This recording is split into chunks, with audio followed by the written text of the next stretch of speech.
Welcome to the REI Diamonds Show with Dan Breslin, your source for real estate investment jewels of wisdom.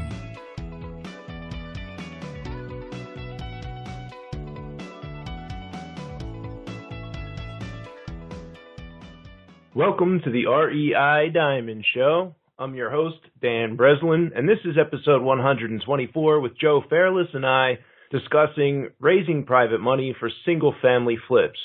If this is your first time with us here, checking out the REI Diamonds Show, I'd like to take this moment now to welcome you to the show.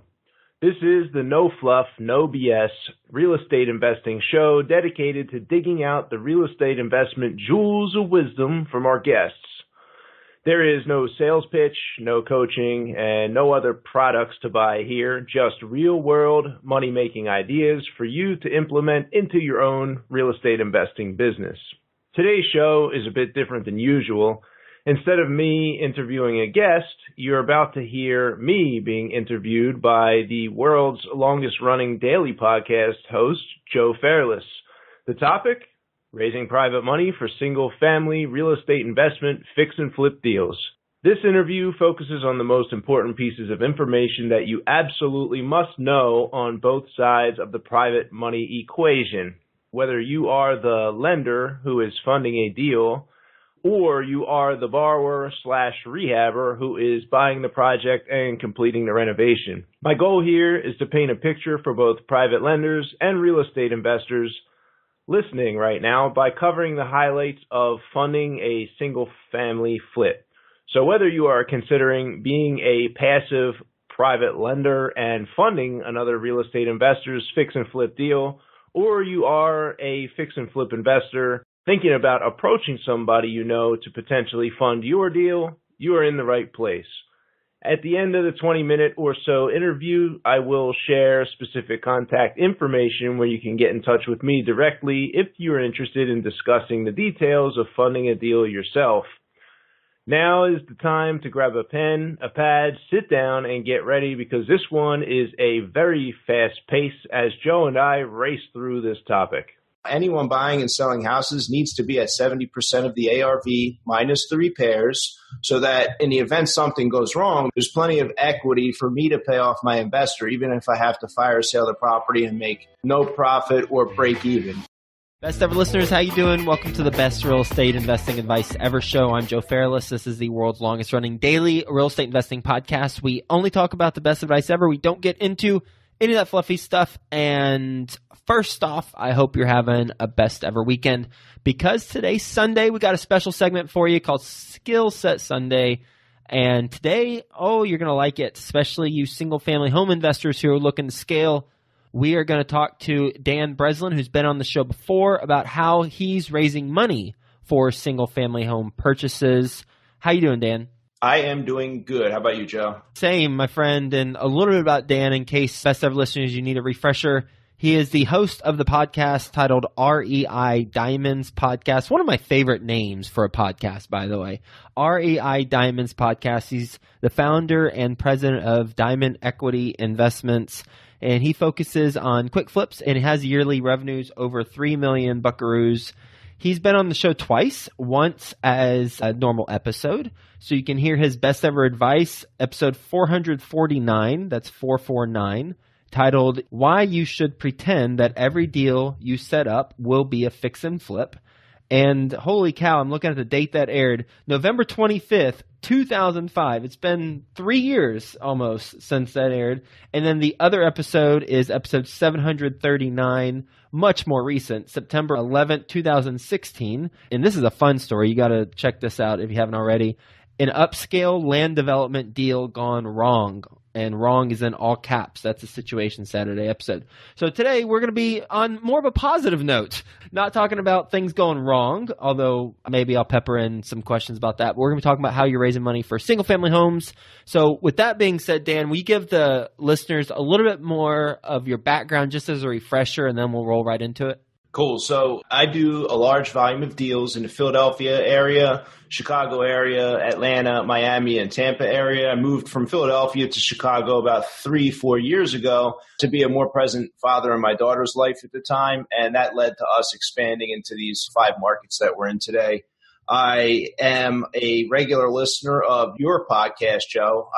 Like many of your listeners probably can relate, I get lost in the number of episodes. It's like an outrageous number of guests and episodes. I forget where I'm at. They're all great, and I get a ton of good content. So thank you for consistently getting that up for more than, 1,400 shows now? 1,400 shows and counting. Nice. Well, thank you. I appreciate that. And you've been a contributor as well as a consumer of the content. So you're buying in a lot of different markets. What's your primary business model right now? We do about 20% fix and flip, where we actually do the construction and then sell to a retail buyer. And then the other 80% is going to be split somewhat, where we close on it, just wholesale it out, sell it for either cash or conventional, somebody who's going to flip the house or do the HGTV thing to their own house and live there, or straight wholesale to other investors for assignment fees. Okay. And you mentioned prior to us recording that you're raising money for your single-family houses, or what single-family homes are you raising money for? Which part of this? For both. Some of the deals I'll offer to my investor network are going to be very short-term, like 90 days or less, typically with like a 3-month prepay. So I might have money for 2 weeks. I might have money for 7 days. I might have money for 45 days. In those instances, we calculate 3 months worth of interest for those lenders, maybe some points depending on how small the loan amount is. And then the other loans that we raise and use in our business are going to be fix and flip loans, which are typically going to be 6 to 9 month or even 12-month term projects where the investor's money will be tied up for that length of time. So the first one you're describing is where you're going to turn it around quickly, so a wholesale or a wholetail, right? For the investor, if you're wholesaling a deal, you just need equity for the down payment and any fees associated to getting it to contract, right? Or are you buying all cash or what? Yeah, we're typically going to buy all cash. That's part of how we get the discount. We will sometimes sell to mortgage buyers, but in my experience, Joe, if anybody's listening right now and you're interested in raising money, you've raised a little bit of money, you want to raise more, you haven't raised any money yet, and you think this is going to open the door to your business, and partially it will, but number one, you got to have deals before you can raise money. But there's 4 things that I found, Joe, that investors are going to be interested in, and that's how much money does it take to participate in a deal? How long will my money be with you until it's returned to me? How much return will I receive in addition to the money that I give you? And how am I secured in the deal? Those are the 4 basics that most people, they have to know at least that much. Of course, we have to know who the team is, how the money's going to be working in the deal, and a lot of other details. But those are the 4 main chunks that we have. So I'll talk just about how my deals sort of fit in there and the conversations go with investors in the how much category compared to some other investment vehicles out there, or even with other fix and flip investors. We have 40 or 50 deals per month cooking in any of the 5 markets. So sometimes our benefit to our investors is that we can offer smaller loan amounts for people to get started. So I met with the guy today, and he was kind of wanting to tiptoe in, and he has a lot more money than he'd be willing to offer on deal number 1. But for anyone looking to raise money, if you have an opportunity with a smaller amount of capital to raise up front, so I'll have deals where $25,000 is the purchase price with the title insurance, closing, et cetera. An investor can give me $25,000 and feel like that's a relatively small amount of money to place with me to test me out, see if the deal goes as I said it would, see if I actually return their money, see how long it goes, see if they can sleep at night while they have my money. So any investors just getting started, if you can, you'll have, I think, an easier time cutting your teeth and getting a track record if you can offer like a smaller loan amount to get started. So a lot of the same people who started with $25,000, $35,000, $55,000 deals, they have no problem putting in $200,000 or $250,000 on a single deal with me today. But your investors got to know how much money they're going to put on the table in order to participate in your deal. A side note for me, and I think for a lot of single-family investors who are not set up with a fund structure, you typically want to have 1 investor per deal. So I'm not collecting 25 from this guy, 25 from that lady, 25 from this person, and adding it all together to do a $200,000 deal, Joe. The deal's $200,000. There's got to be one investor that's participating. Or if somebody only has $125,000, I may let that person participate, but I'm going to foot the other $75,000 in my own cash. A couple of reasons I do that is, number one, I just think it's the right thing to do. If I'm not set up in the fund structure, I think you can get into a little bit of hot water by combining and pooling money without setting it up the correct way. You'd know more about that than me. Number two, if I were to get hit by a bus, or if me and one of my operating partners, we both die in the same crash, or for some reason the deal goes wrong, it's going to be an unfair, immoral position that you place several people if you've combined money on that deal instead of just keeping it one person per deal.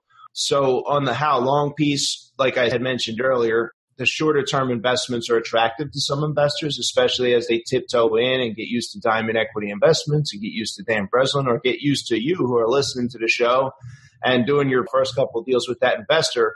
The faster you can get in and out, that's the less time that that investor might be losing sleep, wondering how their deal's doing. Updates would be important throughout that period. Emails, photos of the project, if in fact you're doing renovation. For us, a lot of our investors love to get in on the wholesale deals where we're going to close on the deal for that $25,000. We're going to resell that thing for $45,000 within 60 days. We're closed contract to contract and they're paid back.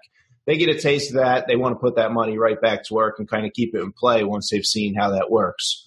I typically, on how much return to offer investors, I typically do a 10% annualized interest rate. That's much stronger than a lot of investors are going to see, at least the people who are in my audience, my circle of influence, if they were to put that same money in the bank at 1 or 2%. So a lot of the people, that's where I'm going to compete with.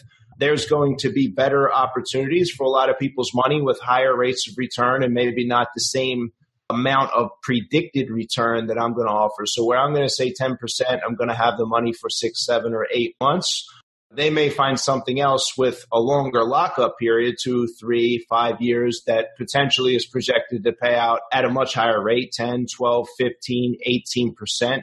I know in some of the deals that you talk about, Joe, you have very strong returns for investors that come with that additional lockup period, and it's a great reward for having the money working for that length of time. And that works for a lot of investors who don't want to have to, like in our instance, run down to the bank or call in a wire every 3 or 4 or 6 months to keep that money working. A lot of people would rather set that and forget that. That's not necessarily what we as real estate investors who are fixing and flipping properties on a 1-off or a 2-off or a 5-off basis where we're putting the money to work into one deal and then paying it back.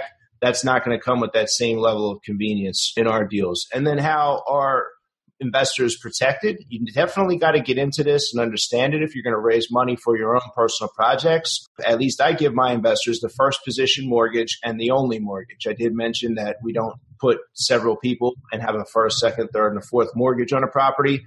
If 2 people, a husband and wife, or brother and sister, or cousins or business partners, wish to invest together their capital in one of my deals, I ask them, look, it's got to go in one person's name, or you're going to have to set an LLC up, and the LLC can loan me the money, but there's going to be one mortgage on this property. The last thing I want to be in is in a partnership dispute or a divorce proceeding as a result of the loan being made against my property, my project.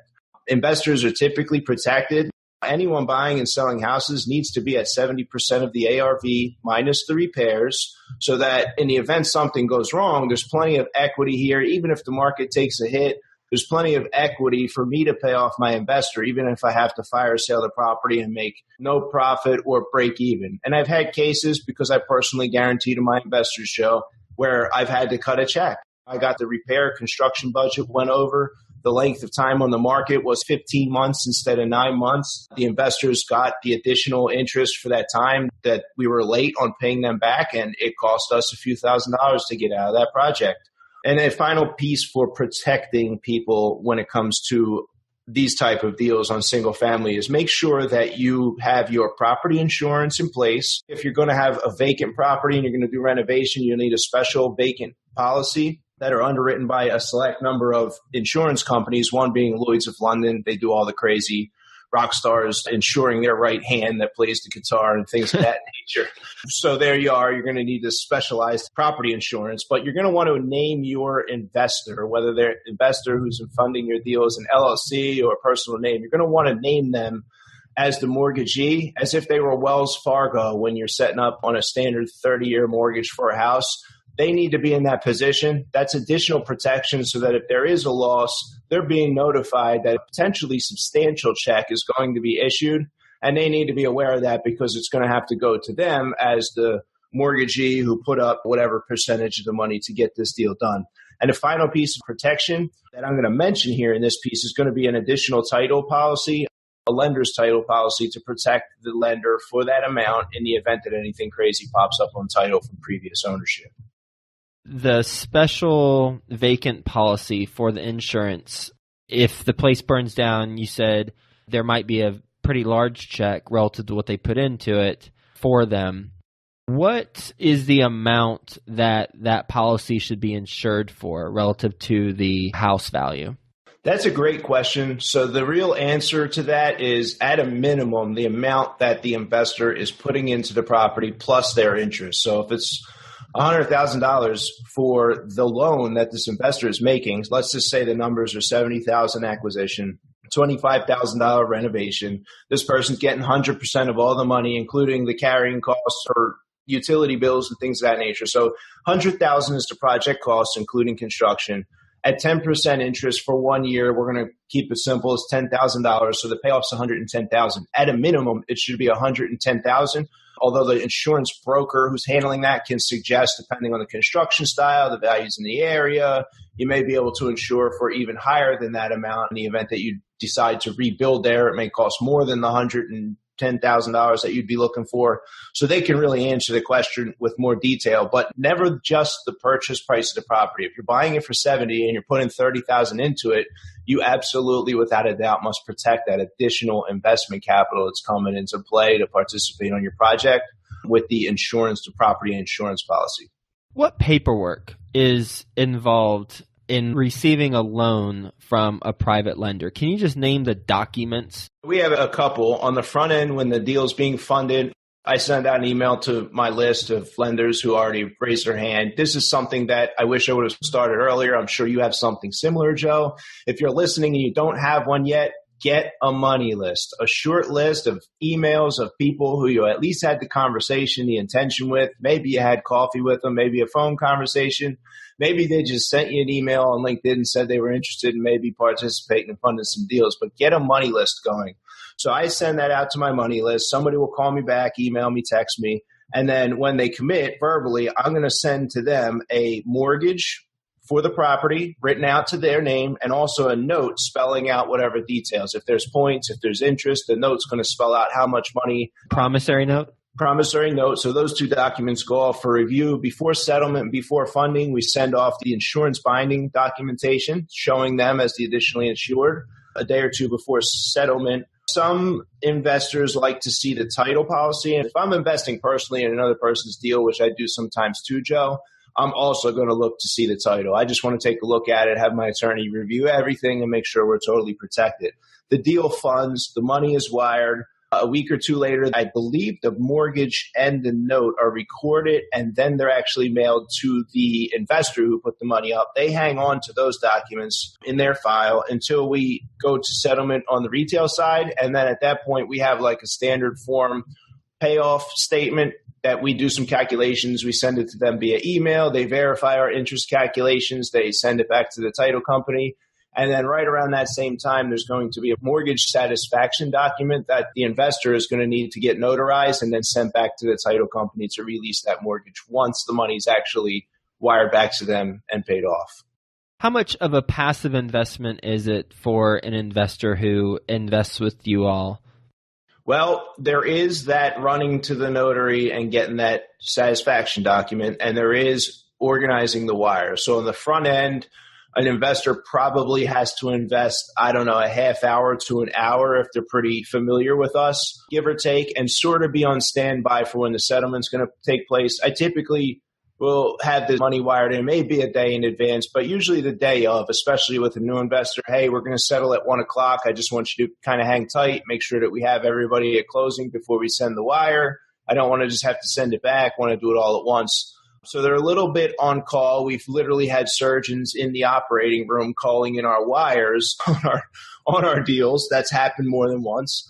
I think he was actually a brain surgeon too, that investor, believe it or not. And then there's also, once we're getting ready to go to settlement, you're having to pay attention and be somewhat available to go to the notary. So people who are traveling out of the country, it can be a challenge sometimes, and we'll have to appoint like attorneys with power of attorney or pre-complete the satisfaction document and then place that in escrow with their attorney if they're going to be traveling around the world and like not quite in contact potentially when we need to pay them off. Did I hear you earlier say that you personally guarantee each of the loans? Absolutely. So if I'm borrowing money and it's on my name, this is personally guaranteed. If that deal loses money, this is not, oh, well, sorry. It's not a guaranteed investment because we're not allowed to use the word guarantee. But the thing about it, there's some certainty here, whereas there's a lot of other deals with potentially greater upsides, Joe. The upside here is going to be spelled out. You know what you're going to get. The only other variable is the length of time that we have the money for, but you know that your money's earning 10% interest the same way that it would be earning that money in the bank. It's just not FDIC insured. Does that make sense? It does make sense. Yep. And you're doing, I heard 40 to 50 deals at a time. Is that what you're considering, or is that what you're working on? You're actively in a deal 40 to 50 at a time? Well, right now I have 83 properties on the board. A portion of those, if I look up, I guess 30% are sold under contract with buyers. Some are renovated already, waiting to be sold. We actually have deed to about another 20% of those. And then the remaining 50, 60% or so are properties we have under contract, which we potentially would fund, or we would potentially just assign and wholesale to somebody else. So of all of the 83 deals, it's about 40 or 50 per month. That's mind-boggling. I couldn't imagine that. I could not imagine that. Thank God for my team. I have a great team around the country. It's about 15 of us now spread out in each of those different markets, a loose organization of me as a center partner with partnerships in each of those markets in a sense. So it's not like one big conglomerate. Everybody's getting paid for what they bring to the table, for what efforts and what results that they create.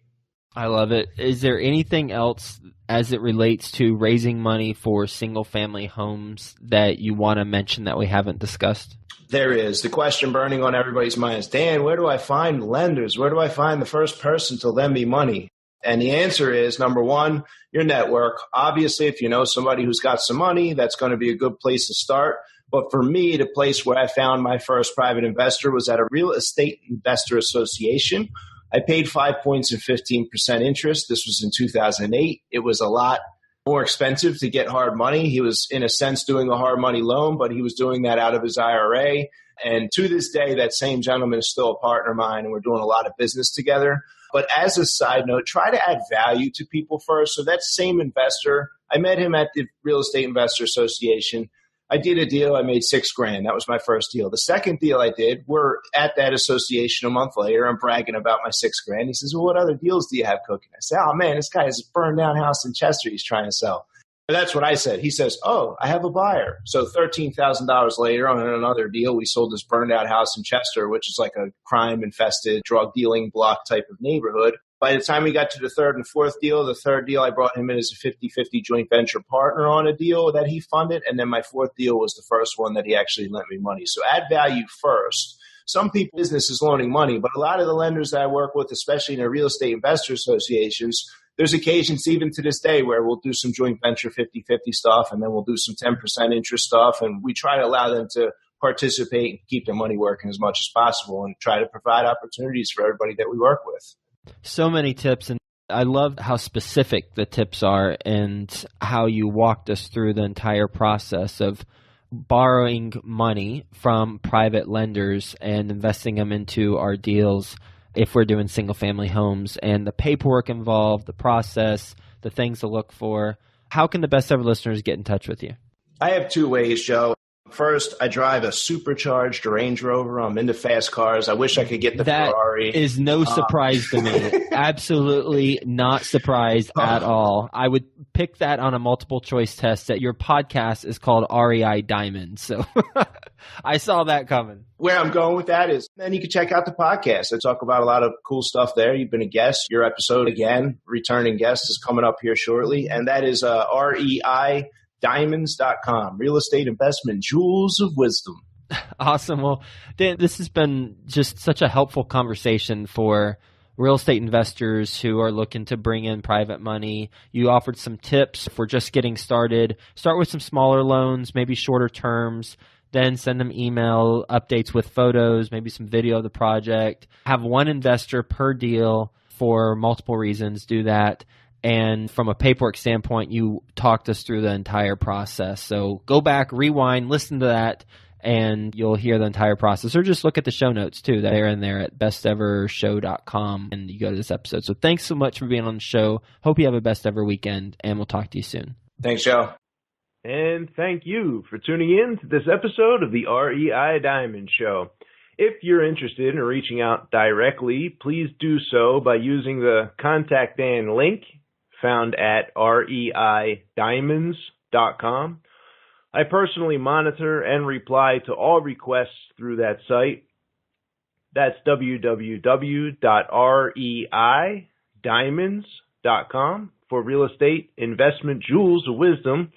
Also at that site, you can check out the other 124 content-packed episodes on a variety of real estate investment topics, ranging from flipping houses to new construction, to flipping land, to buying hundreds and even thousands of multifamily apartment units, and so on. The most common feedback I receive from my listeners is appreciation for my direct interview style, delivered from my perspective as CEO of Diamond Equity Investments, a real estate investment company with more than $3 million in yearly gross profit. Oh, and if you're interested in taking a peek at upcoming private mortgage investment opportunities we have coming down the pike, exactly the type of deals just discussed on this episode, go to www.fundrehabdeals.com. Once you sign up, you'll occasionally receive emails offering you the opportunity to earn 10% interest on your investment capital by participating passively in our rehab deals, the houses that we fix and flip in Atlanta, Chicago, and Philadelphia. And if you see a deal you like come across the email and want to talk more about how it works, or want to talk more about how it works in advance, just reply to that email, and I'll personally reach out and set up a time to talk.